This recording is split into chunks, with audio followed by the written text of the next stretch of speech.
Fabá, a gente separou aqui algumas perguntas que geralmente a gente recebe vindo aqui da nossa comunidade e a gente queria ouvir essas respostas do senhor, né? A primeira é, por que cultuar Egungun e quais são os benefícios?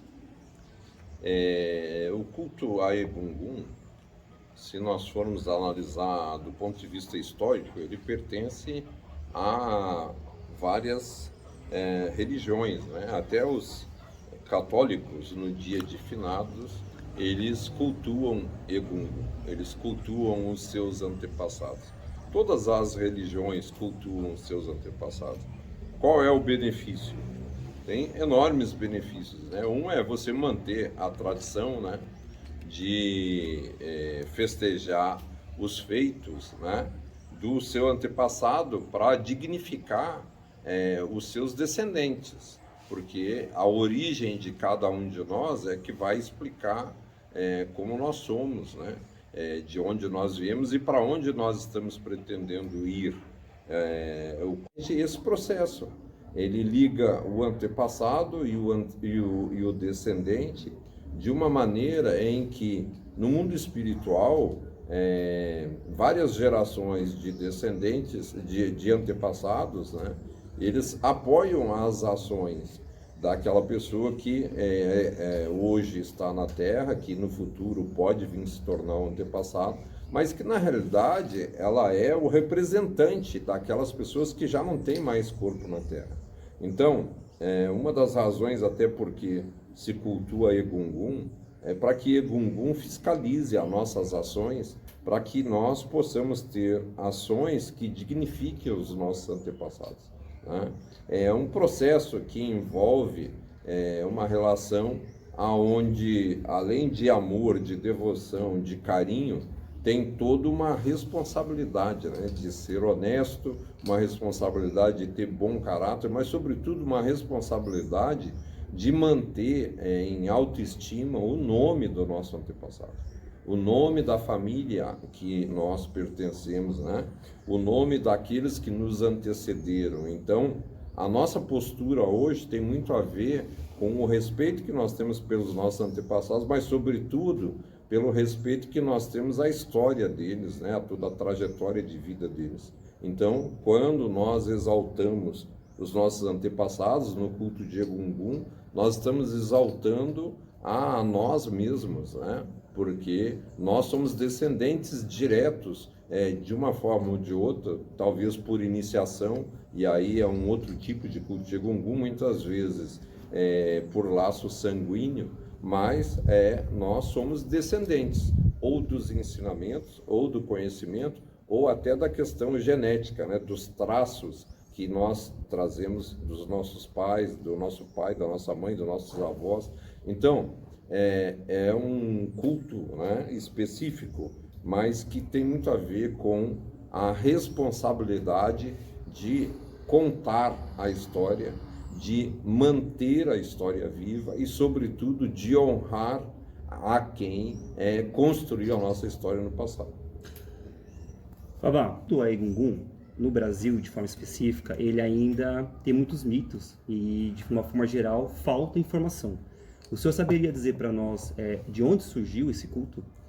O culto a Egungun, ele surge, né, na história do povo Iorubá, na cidade de Ilé-Ifé, né?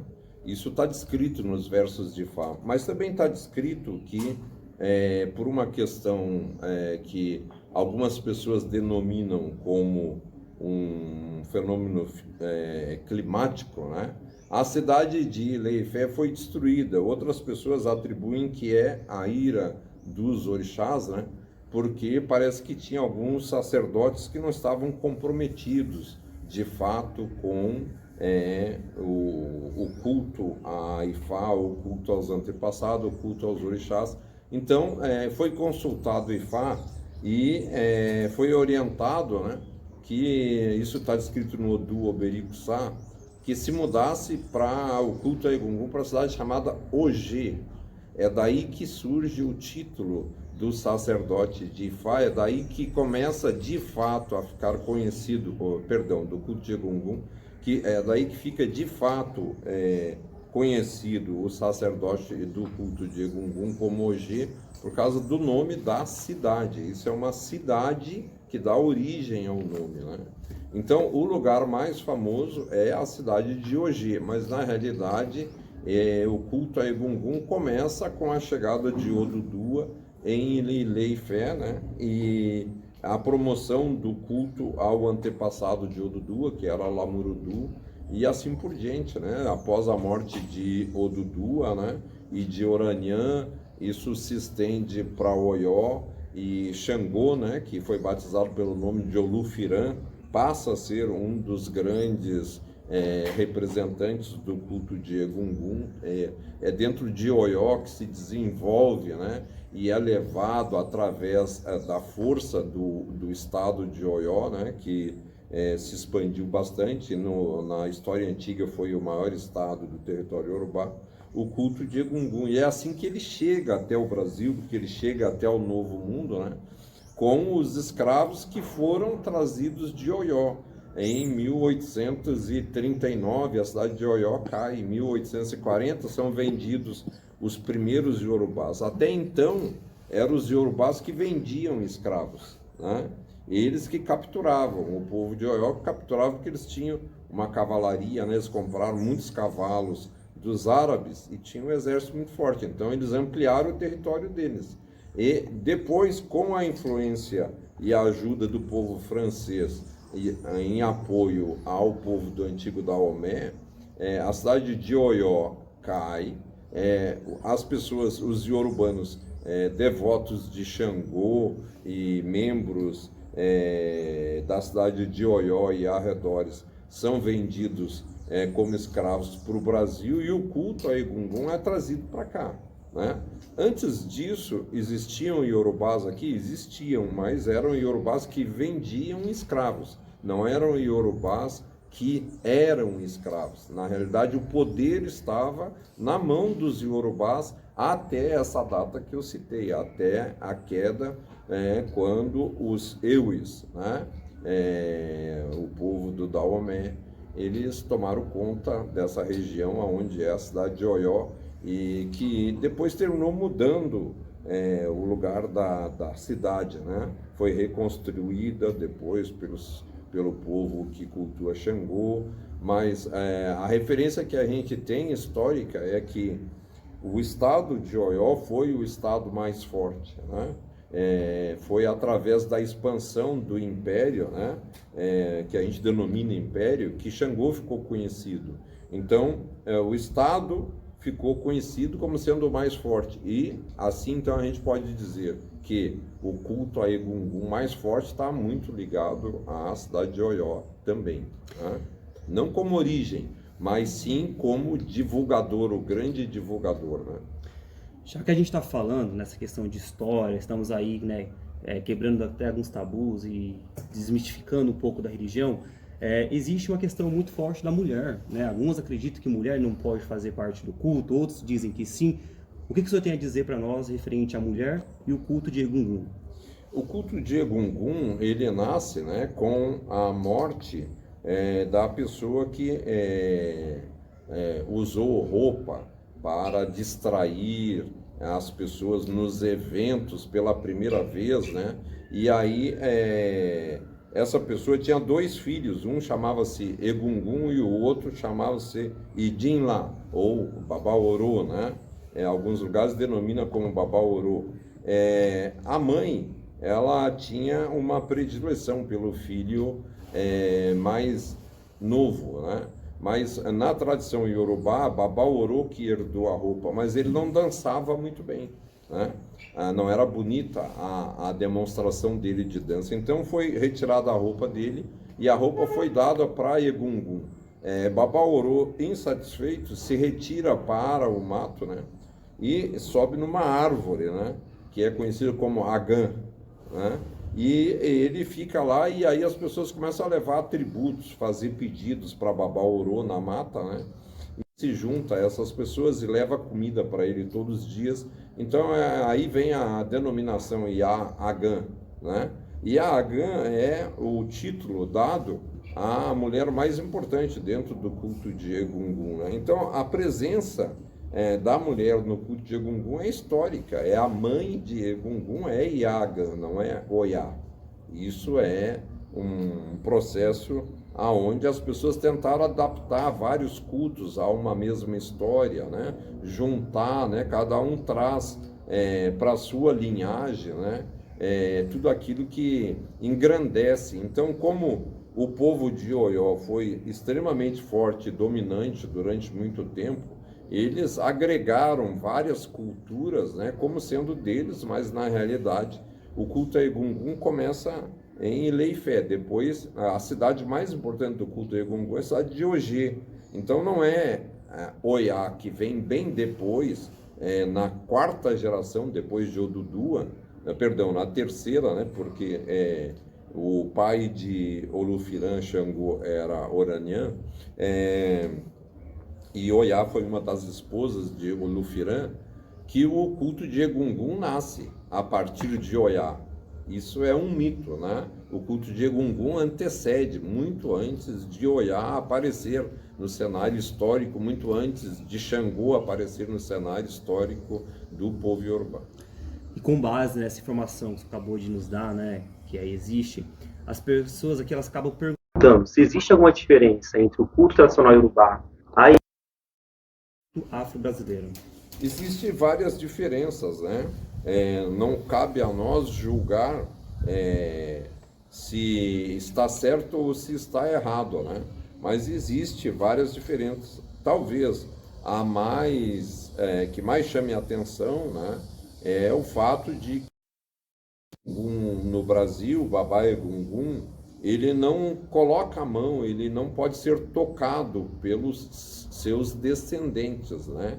E na Nigéria ele pega inclusive até os bebês no colo, né? Nos batizados. Ele vem à terra justamente para conversar, para tocar, para abraçar os seus descendentes, para dar apoio aos seus descendentes. E no Brasil ele não pode tocar as pessoas. Talvez esse seja o fato que mais chama a atenção. Mas também tem algumas questões que nós temos que analisar no que diz respeito ao culto de Egungun por quem é iniciado em Ifá. O Ogê de Itaparica, o Ogê do Brasil, o Ogê do Novo Mundo, que não é iniciado em Ifá, ele é devoto de espíritos de antepassados dele enquanto Ogês, ou seja, os babás Egunguns são espíritos de Ogê, completamente diferente do Aô Ogê, que é o Babalaô que se torna Ogê, que o seu antepassado são espíritos Aôs. É completamente diferente. Então, é identificado quando se manifesta Egungun pelo Iruquerê, que é o símbolo da iniciação em Ifá, né? O Egungun dança com o Iruquerê. E o Egungun, que ele representa os antepassados dos Ogês, ele não usa Iruquerê, porque é um espírito que foi Ogê, não que foi Babalaô. Então é completamente diferente, né? Não tem nenhuma credibilidade que a gente possa acrescentar para dizer que um culto é superior ao outro, porque o outro é só do sacerdote Egungun. Não é nada disso. Nós não estamos querendo dizer que um é melhor do que o outro em hipótese alguma, mas tem particularidades. O Aô Ogê, ele cultua espírito de Babalaôs, pessoas que foram Babalaô Egungun.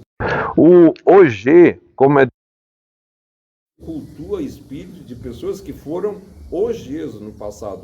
Isso é um pré-requisito, né? Em qualquer um dos dois cultos, a pessoa, para ser cultuada como Egungun, entre alguns pré-requisitos, ela tem que ter sido iniciada, tanto no culto de Egungun ou no culto de Ifá, dependendo de qual abordagem a gente esteja fazendo, essa se torne Babá Egungun. Outro é que ela tenha cumprido todo o seu destino, ela não pode ter se suicidado, né? Suicida não ganha roupa no culto de Egungun, né? Espírito de suicida. E um outro é que ele tenha feito trabalhos que justifiquem o culto, né? Ou seja, ele tem que ter desenvolvido um trabalho para a comunidade ou em defesa da família ou da cidade que ele mora, que tenha trazido benefícios para os seus descendentes. Então é exaltada a história dele porque ele se destacou pelo que ele fez. Porque senão não teria sentido nós cultuarmos, por exemplo, o espírito de um bandido, né, que teve 70 homicídios. Para que nós vamos cultuar? Nós vamos cultuar espírito de pessoas dignas, honestas, respeitáveis, grandes sacerdotes, né? Pessoas que foram ícones na história do povo iorubá e, sobretudo, na história do culto ao orixá em todo o mundo, né? Fazendo ainda uma linha de comparação, quando a gente fala do culto, é um culto iniciático. E qual a diferença entre as iniciações, por exemplo, entre Omoixã e Ogê? Quando a gente fala de iniciação, né, nós temos que analisar vários pontos, né? Primeiro que a palavra iniciação no território iorubá, ela tem uma representação, e a iniciação, a palavra iniciação no Brasil, ela tem outra conotação completamente diferente. Por exemplo, um aborixá, uma pessoa que só tem um assentamento de orixá no Brasil é considerado iniciado, mas ele não foi feita toda a iniciação, mas ele também é respeitado como iniciado. Já no território iorubá, ele é considerado um adepto, ele não é considerado um iniciado, um aborixá. Só um omó-orixá, um olô-orixá, aquele que raspou a cabeça para o orixá, que passou por todos os rituais, que ele é iniciado. Bom, isso é o primeiro ponto. O segundo ponto que nós temos que analisar é o seguinte: a palavra iniciação em iorubá ela é muito ampla, porque existem dezenas de orixás com iniciações completamente diferentes. Tem um tipo de iniciação que é muito comum, né, no Brasil denominar iniciações por Idoshu, que é um tipo de iniciação que era muito praticado no Oió, né? Então, são basicamente iniciações ligadas a Xangô, ao Oiá, ganham essa denominação, né? Mas tem várias outras denominações. Tem, por exemplo, iniciações que não são abertas bere, né? Que são chamadas de Iraí, como é o caso da iniciação em Ifá. Já a iniciação em Egungun chama Atexô. Tem outro nome completamente diferente, né? Existem vários tipos de iniciação. Tem iniciações que são chamadas, ou se é que a gente pode dizer iniciação, Imulê, né? Que são pactos que as pessoas assumem com determinadas divindades, né? Com determinados orixás. Então, existem várias denominações. Já o caso de Egungun como antepassado, Omoixã seria a porta para o culto, né? Seria o primeiro passo para a pessoa acessar o culto de Egungun e cultuar inicialmente um antepassado único, né? O Omoixã, ele cultua o principal Ibalé, ou seja, o Egungun, que é o antepassado mais antigo e mais honorável, né? O que tem mais, que é mais conhecido, que foi mais divulgado o culto a ele, né? Ele é o principal Egungun daquele Ibalé, daquele templo.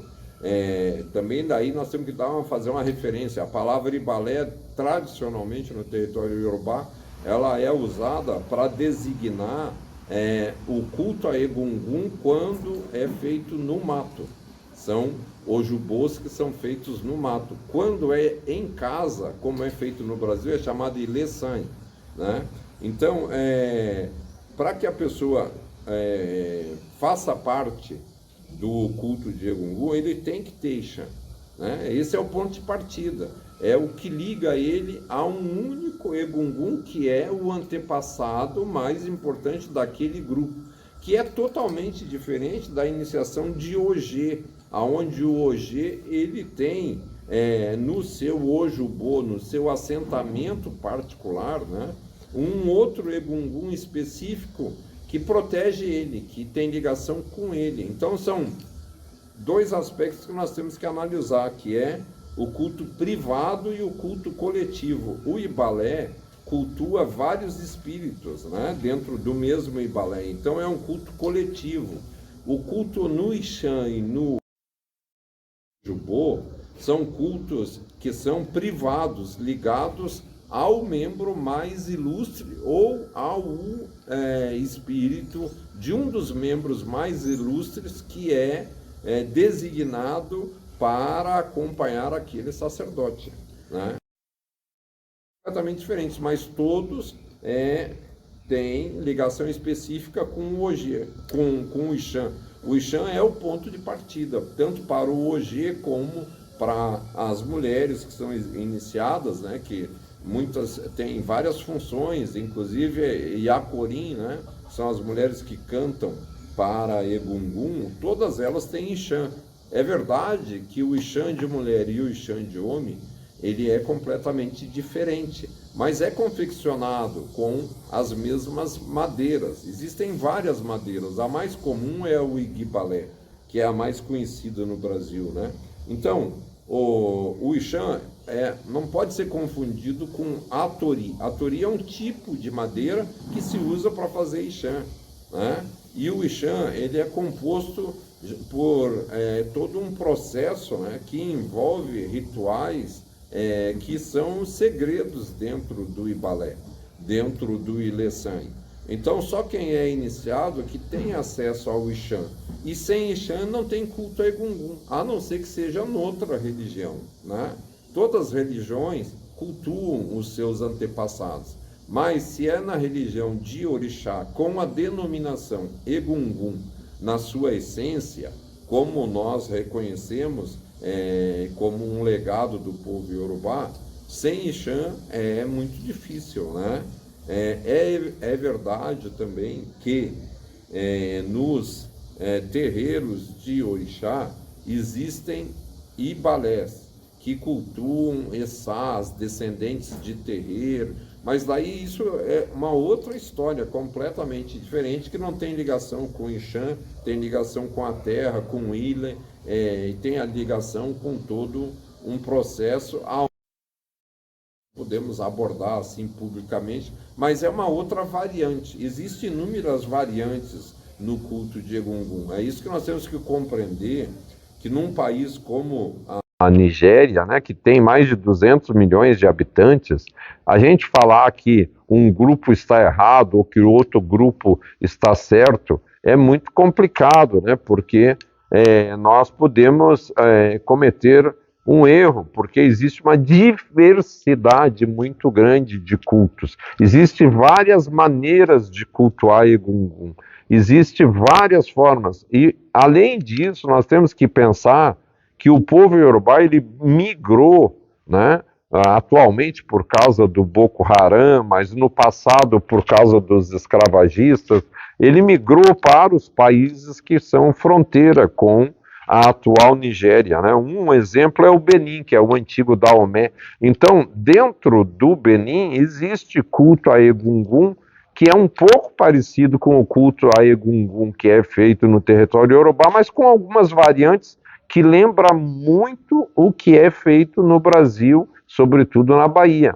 Então aí vem a expressão Nagô Vodum e outras expressões que denominam influências culturais de mais de um povo dentro de uma religião ou de uma tradição ou até mesmo de um folclore.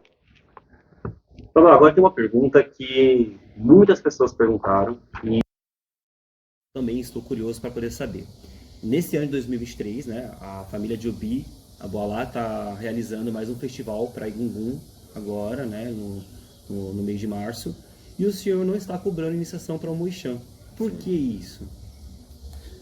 O que acontece, essa história, né, de não cobrar, ela é complexa, porque algumas pessoas pensam que o Ifabaim é candidato a alguma coisa, né, e elas desconhecem que Babalaô, ele não pode ter outra profissão, ele não pode entrar para a política, isso é uma tradição, né? O Babalaô, ele tem um compromisso com Ifá, então eu não sou candidato a nada, né? Nós não estamos fazendo isso agora, em 2023. Nós iniciamos gratuitamente desde 1981, nós começamos a fazer iniciações gratuitas em Ifá, em Orixá. Primeiramente foram iniciações gratuitas para crianças, depois nós estendemos para alguns idosos e posteriormente para as pessoas de baixa renda. E aí surge, bem mais tarde, o projeto Ifá para Todos, mas nós já fazíamos iniciações gratuitas há 30 anos. Por quê? Porque eu fui a Aokekere 18 anos. O meu Odu de Aokekere é Obexegun, né? Que diz claramente que eu nasci para ser Babalaô. O meu Odu de Ixefá é Ofun Aditenã, que é um Odu que é clássico de Babalaô, né? E o meu Odu de Itefá, de Telodu, é Obebara, né? Que fala que é o preferido de Aboniregum, o Babalaô preferido de Aboniregum. Então, historicamente, estava muito claro que eu nasci para ser Babalaô, mas eu não tinha dinheiro. Então, eu não pude ser Babalaô durante 18 anos. Eu fui a Aokekere, eu estudei Ifá porque eu não tinha dinheiro para fazer Itefá, não tinha dinheiro para fazer Itelodu, porque eu tinha que priorizar, porque eu tinha 2 filhos pequenos em colégio particular, né? Porque a gente sabe que é muito importante investir na educação dos filhos. Então eu priorizei, mesmo sendo a religião que eu professo desde criança, desde 4 anos de idade, eu me iniciei em 1960, né? Eu esperei 18 anos estudando para me tornar um Babalaô. Eu sei o quanto é difícil para as pessoas conseguir dinheiro, muitas vezes, para fazer essas iniciações. Então é por isso que nós já fizemos mais de 3.000 iniciações gratuitas, né? Se é que a gente pode dizer assim. Eu não gostaria de usar essa palavra gratuita, né? Vamos dizer que seja sem cobrar, né? Que o próprio projeto, né, ele financia ou patrocina, ou seja, fica encarregado das despesas que são naturais em todas as iniciações, né?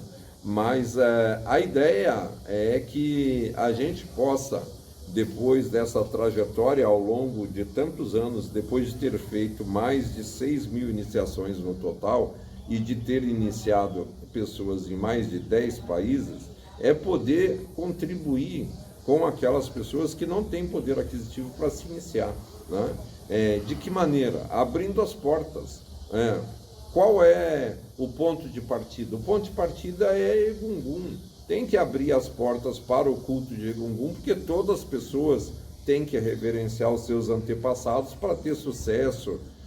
Eu chamo a atenção de todas as pessoas para um detalhe muito importante, né? As coroas, os ADs dos alafins, dos obás no território iorubá, elas são feitas com miçangas, né? E lá existe alguns adereços que lembram pássaros sobre as coroas, né? Esses pássaros que tem nas coroas representam justamente o apoio dos antepassados, ligação com Iami, ligação com antepassados. Não existe nenhum rei, não existe ninguém de sucesso que não tenha ligação com os antepassados, que não deva render homenagem para os seus antepassados. Se você tem sucesso hoje, se você progrediu, é graças aos seus antepassados que construíram, né, todo um processo genético que gerou uma pessoa com dedicação, uma pessoa honesta, uma pessoa capacitada, uma pessoa com condições de desenvolver uma atividade com a melhor qualidade. Por quê? Por uma questão de genética. Genética, o que é? É antepassado, é pai, é mãe, é avó, é avô. Então, se você não cultuar antepassado, você não cultua a sua ancestralidade. É como se você fosse contra o seu próprio sangue. É como se você fosse contra a sua própria história, a sua própria constituição física. É como se você não aceitasse o seu eu, o seu espírito, toda a sua vida. Ela é ligada ao antepassado, ao culto de Egungun. Então, abrir as portas para o culto de Egungun é permitir que as pessoas façam uma viagem de encontro a eles mesmos, a história deles mesmos, de encontro à história dos antepassados deles, né? Dos antepassados das pessoas que trouxeram a religião para o nosso país, né? Porque existe vários tipos de culto de Egungun, vários tipos de antepassado. Um antepassado pode ser o antepassado do lugar que você se iniciou, o seu antepassado religioso. Esse é um outro tipo de culto. Então, é importante que a gente tenha essa oportunidade de conhecer, de homenagear, de reverenciar esses espíritos dessas pessoas que nos deixaram esse legado tão importante. Acho agora, depois de tudo que o senhor falou, fica muito claro entender, né, a importância de reverenciar o Egungun e a importância de manter esse culto vivo. E com base nisso, eu queria te perguntar o que a gente pode esperar do Festival de Egungun desse ano da família Jobiabolá. É interessante, né? Porque no último Festival de Egungun, nós vivemos uma emoção tão diferente, né? Porque foi no pós-Covid.